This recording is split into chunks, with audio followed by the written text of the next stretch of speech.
MRO గారు, RDO గారు వీళ్ళందరూ వచ్చి ఏంటంటే పవన్ కళ్యాణ్ గారి టూర్ ఉందని చెప్పి ఇప్పుడు దాకా అధికారులు నిమ్మకి నీరెత్తకుండా ఉండేవారు. ఈ వేళ ఏంటంటే పవన్ కళ్యాణ్ గారి టూర్ ఉంది కాబట్టి ఒకవేళ తడున్నా ఏదున్నా కూడా పట్టేస్తామని చెప్పేసి నైట్ వచ్చి పట్టేద్దామని వేరే వాళ్ళని తీసుకొచ్చి పట్టించేద్దామని ప్లాన్ చేశారు. ఇక్కడైతే వాళ్ళ ఆటలు సాగనవ్వలేదు, పట్టించేద్దామని. ఇక్కడైతే రేట్ అయితే చెప్పలేదు, మీకు తడిసినా పర్వాలేదు అన్న టైప్లో తయారయ్యారు. సంచి లేదు ఇవన్నీ ఇక్కడైతే పట్టుకోనివ్వకుండా అది ఏర్పాటు చేశారు. ఇక్కడ ఇప్పుడు మేము సొసైటీలకు వెళ్తే సంచి లేదని చెప్తున్నారండి.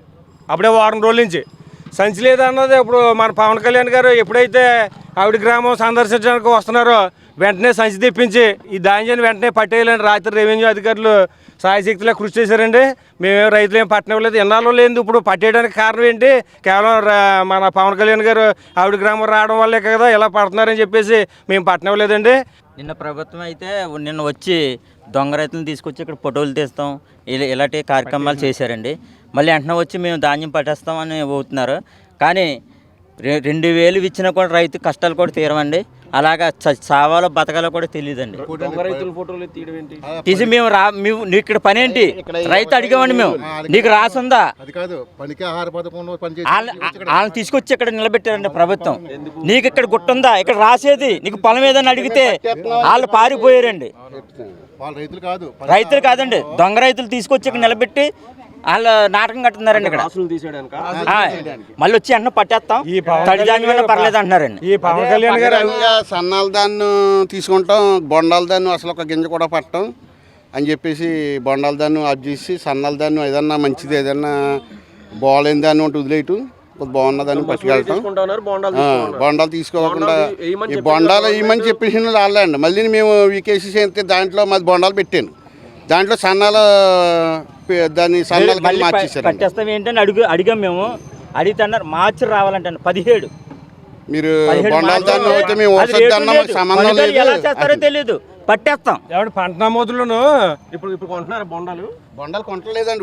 ఇప్పుడు పవన్ కళ్యాణ్ మేము బాధలు పవన్ కళ్యాణ్ గారు చెప్పుకోవడానికే రైతులు ఇక్కడ ఉంటే వాళ్ళు ఏదో నాటకం కట్టి ఇక్కడ ఏం జరిగిందంటే ఆవిడకి రాజులపాలెం ఉందండి. రాజులపాలెంలో నైట్ తెల్లవారులు పట్టేశారు. తెల్లవారులు కూడా అధికారులు వచ్చి వాళ్ళే లోడ్ చేసుకున్నారు. ఇక్కడ వచ్చితే ఆవిడలో పప్పులు ఉడకనవ్వలేదు, రైతులందరూ అడ్డుకున్నారు. ఒరిజినల్ రైతులందరూ కష్టపడి పాడైపోయిన వాళ్ళు అందరూ అడ్డుకున్నారు. ఈ డూప్లికేట్ రైతులు ఎవరు ఉన్నారు అందరూ పారిపోయారు. రాత్రి ఒక 25 మందిని అంతా తీసుకొచ్చారు నిన్న మధ్యాహ్నం నుంచి. మీకు పని ఏంటి ఇక్కడ? నువ్వు రైతు కాదు, రాసి లేదు ఇక్కడ. పని ఏంటంటే మమ్మల్ని తీసుకొచ్చి నిలబెట్టారు అన్నారండి.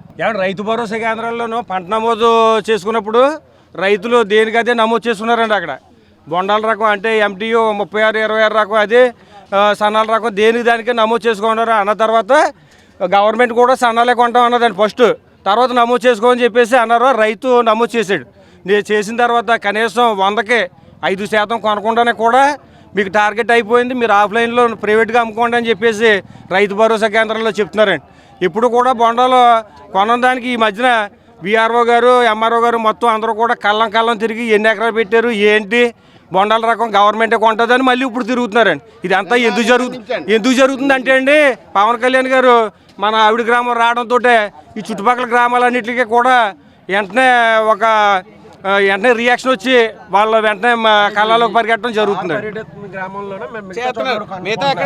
మిగతా లేదండి, ఓన్లీ ఆయన జరుగుతుంది. ఆయన పర్యటన షెడ్యూల్ ఎటైతే ఖరారైందో ఆ షెడ్యూల్ ప్రకారం వాళ్ళు అక్కడ అడావుడి ప్రకారం ఈ ధాన్యం రాశులు వెంటనే పట్టేయడం, కనీసం మొలకొచ్చినవి కూడా వెంటనే మేము పట్టేస్తామన్నారండి. ఎప్పుడు కూడా అలా పట్టలేదు.